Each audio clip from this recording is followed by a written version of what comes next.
Buenas noches, Norma Samaniego, Saúl Escobar. Hemos examinado en diferentes ocasiones de esta serie de Observatorio Cotidiano de TV UNAM los temas presupuestales obligados por la coyuntura, pero también decidimos comenzar a explorar el otro lado del presupuesto, por así llamarlo, y el otro lado de la economía y de sus finanzas, que es lo que algunos todavía llaman el lado real de la economía.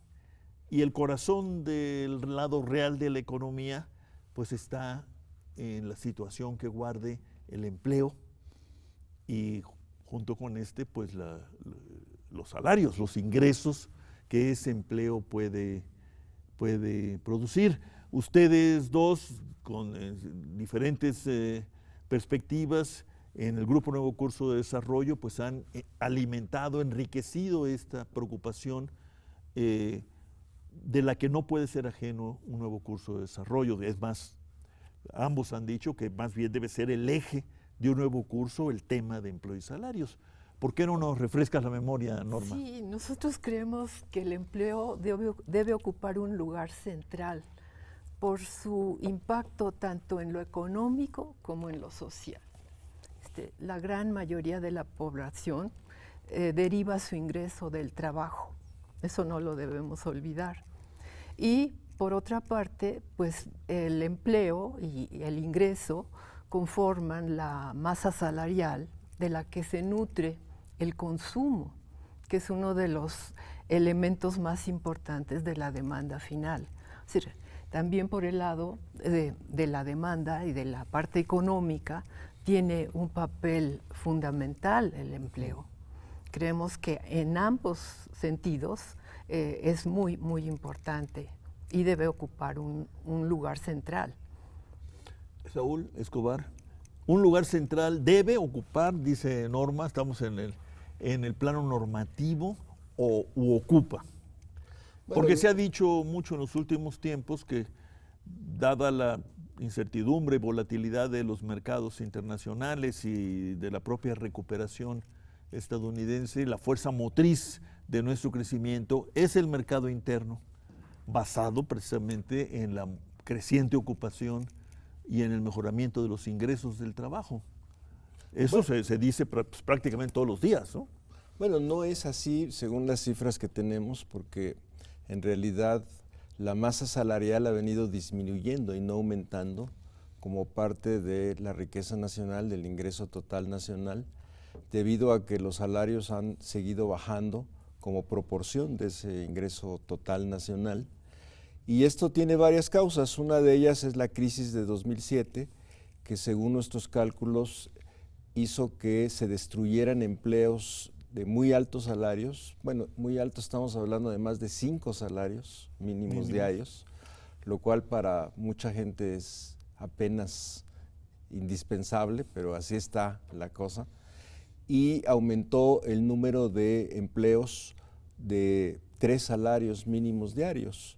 Entonces esto quiere decir que hubo una recomposición de la estructura salarial, y al haber una recomposición de la estructura salarial a la baja, pues quiere decir que la masa salarial se comprimió.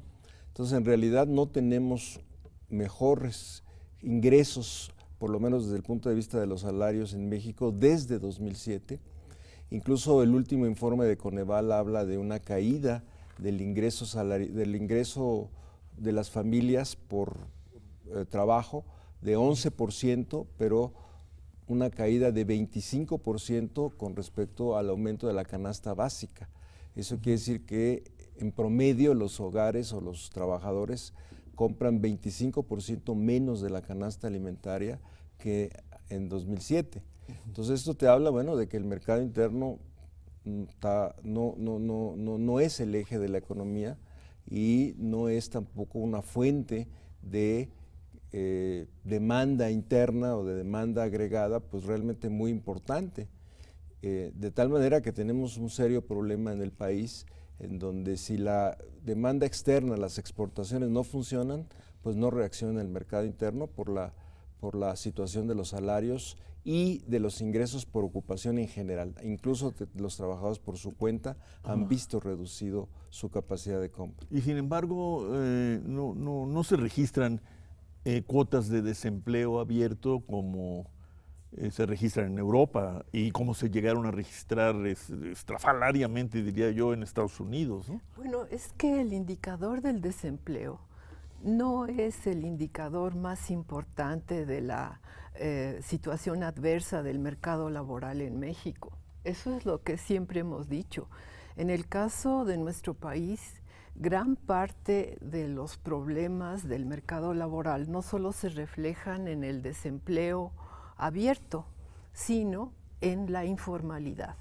La informalidad es un problema muy grave donde residen, es muy heterogéneo, pero allí está muchas de las personas que no pueden, entre comillas, darse el lujo de estar desempleadas en desempleo abierto. El desempleo abierto se mide cuando una persona está buscando activamente un trabajo, pero no tiene ingresos. Entonces, hay gente que no puede mantenerse sin ingresos. Entonces, hace cualquier cosa, vender en la esquina, etcétera, vendedor ambulante, pero no queda sin ingresos. Y esa persona ya no se considera desempleado, se considera un trabajador informal. La informalidad en México es un problema muy serio. ¿Y por qué? Hay informalidad en todo el mundo, hay informalidad en los países más avanzados, pero las magnitudes nuestras son un poco, digamos, casi diría yo que excepcionales, salvo comparándonos con países pues realmente con un nivel de avance, de progreso económico muy bajo, ¿no? Sí. ¿Por qué, Norma? Bueno, yo creo que hay razones muy diversas. La informalidad, como te decía, es muy heterogénea. Pero, bueno, por una parte, en nuestro país, a diferencia de los países europeos, no hay seguro de desempleo. Entonces, cuando hay seguro de desempleo, una persona puede estar activamente buscando un trabajo, pero tiene por lo menos un ingreso mínimo de sostén. En este caso no lo hay, entonces la persona se ve forzada a hacer cualquier trabajo informal. Esa es una razón. Pero también puede ser por una deficiencia en las cuestiones de inspección.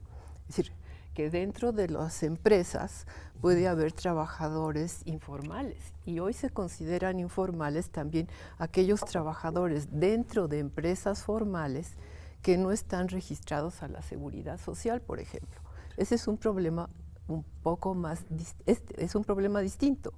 Es un problema que tiene que ver con que se detecte a esa persona y se registre, ¿sí? Entonces, son problemas del trabajador doméstico, por ejemplo.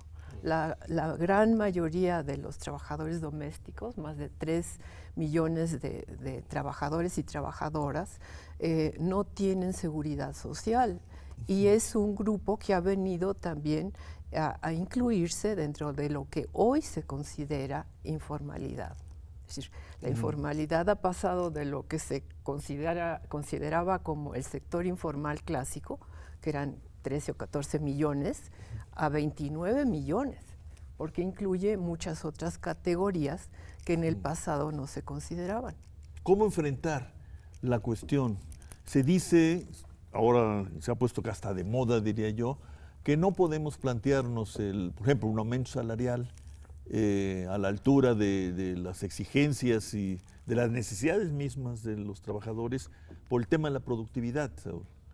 Que bueno, no somos un país de alta productividad y entonces más salarios quiere decir poner fuera o casi afuera las empresas y ponernos fuera de la competencia internacional. Bueno, pero hay opiniones en contrario. Hay opiniones que dicen que si tú aumentas el salario mínimo vas a aumentar el trabajo formal asalariado, porque la gente tendrá más incentivos para estar trabajando en una empresa que en estos momentos cuando un salario, incluso 2 salarios mínimos no te sirven para sostener un hogar. Entonces prefieres irte a la economía informal porque ahí vas a ganar más que en una empresa formal bajo un patrón por los bajos salarios. Entonces hay, yo diría, una razón para formalizar la economía sí se suben los salarios, sobre todo los salarios de 1, 2, 3 salarios mínimos, pero hay otra razón también que tiene que ver con la productividad. Yo creo que un trabajador que gana mejor es más productivo porque lo puedes capacitar mejor, lo arraigas al centro de trabajo, le das incentivos para que tenga un mejor desempeño y puede tener una vida más laboral más larga en la función que está desempeñando. Bueno, esto debería ocurrir en el lado moderno, exportador, dinámico de la nueva industrialización mexicana, ¿no, Norma? Bueno, yo creo que dentro de la nueva industrialización también hay heterogeneidad, es decir, hay empresas que están cumpliendo con todos los estándares que la ley marca, pero también hay situaciones, y esto se ha descubierto a través de la inspección laboral, en que muchas empresas solo registran a una parte de los trabajadores y otra parte queda como trabajador informal en empresas formales. Yo creo que hay que reconocer un avance en el sentido de que hoy se ha reconocido la magnitud real de la informalidad. Desde 2002, la OIT había sacado la definición amplia y nosotros la adoptamos hasta 2012. Esto es importante porque si se conoce la magnitud y el tipo de informalidad, es más fácil adoptar medidas que puedan contenerla o abatirla radicalmente. Pero yo les propongo que el siguiente y último segmento abordemos a la formalidad, ¿sí? A reserva de en otro momento meternos a este pozo sin fondo, al parecer, que llamamos informalidad laboral, ¿no? Pero veamos a los formales, si les parece. Vamos a una pausa y continuamos.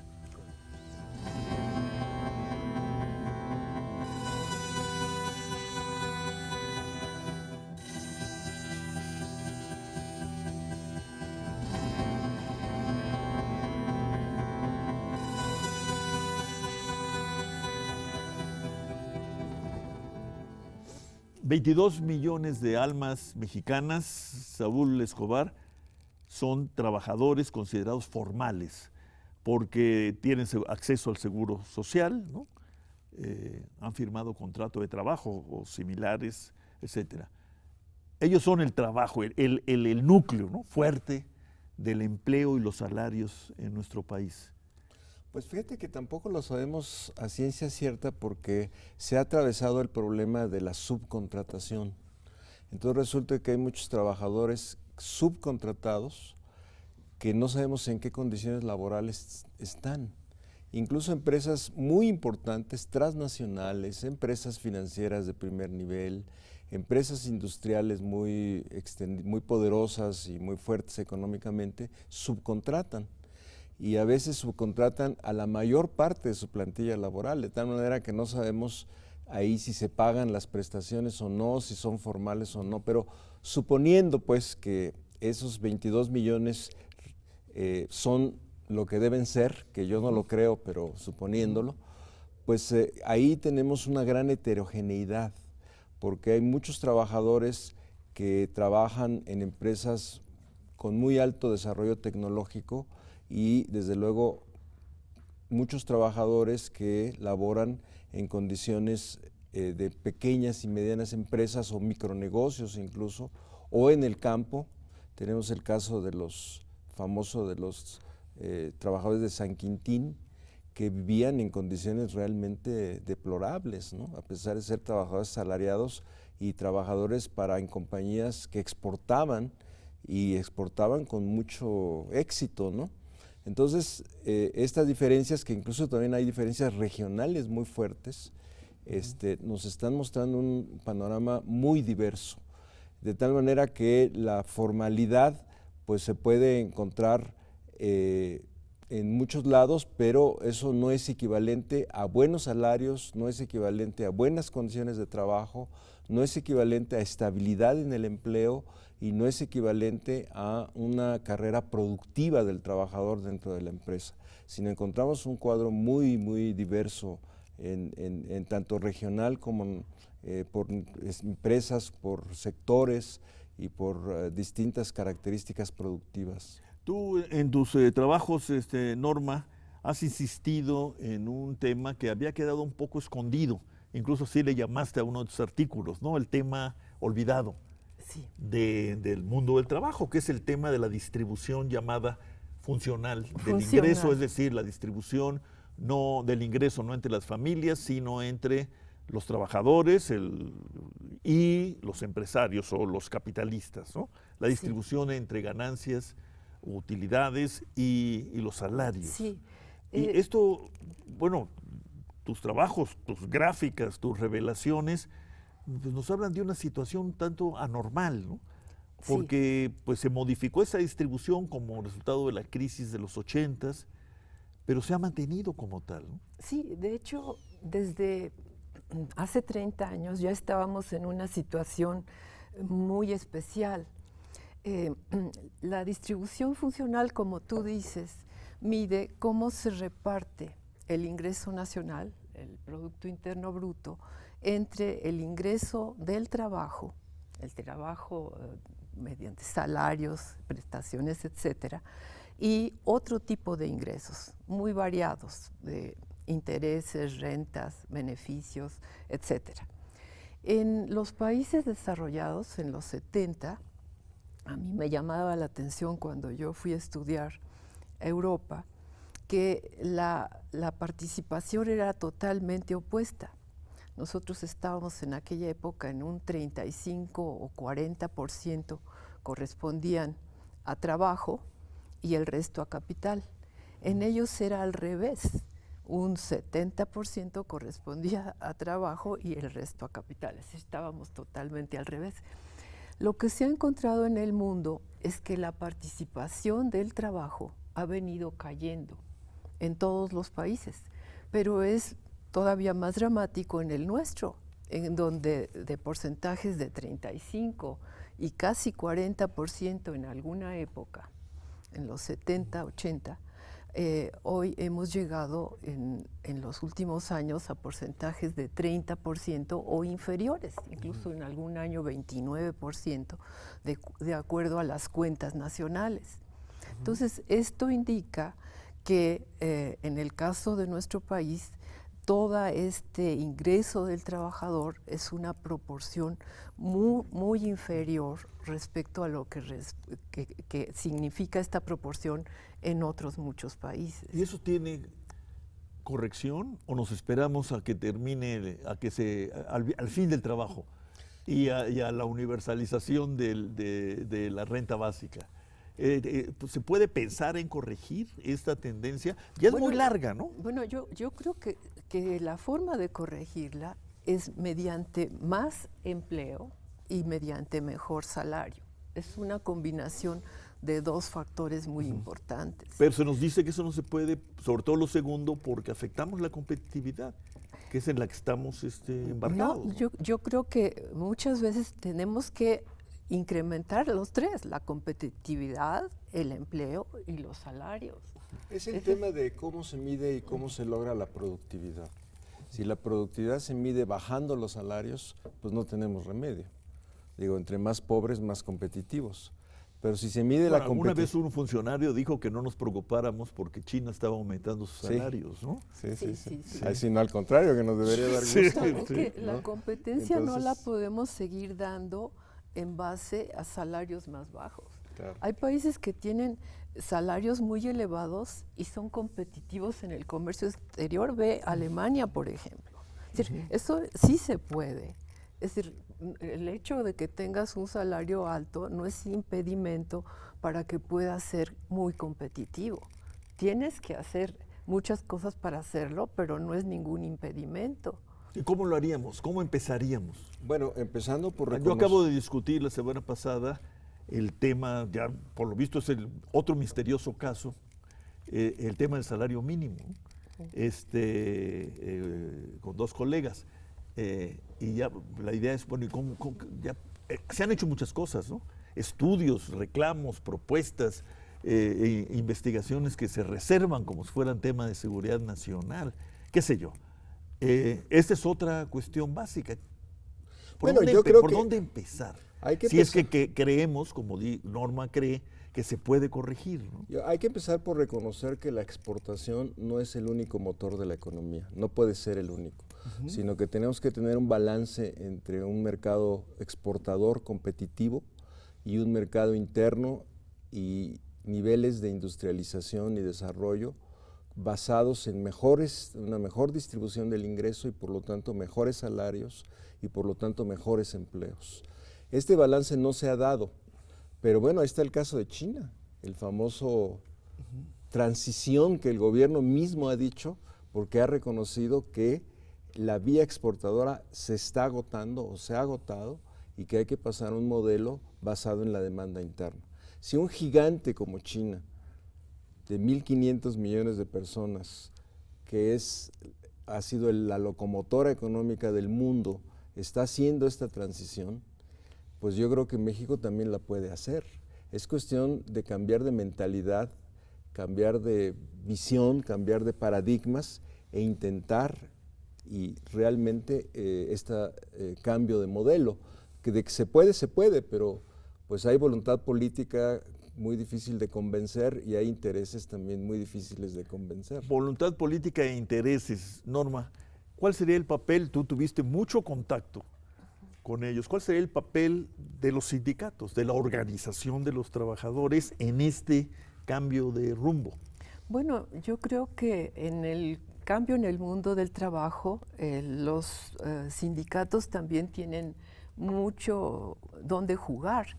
Es decir, no solamente, últimamente se ha optado por defender el poco empleo que queda y el salario ha venido cayendo, pero yo creo que tenemos que, como país, no tomar el empleo como un residuo.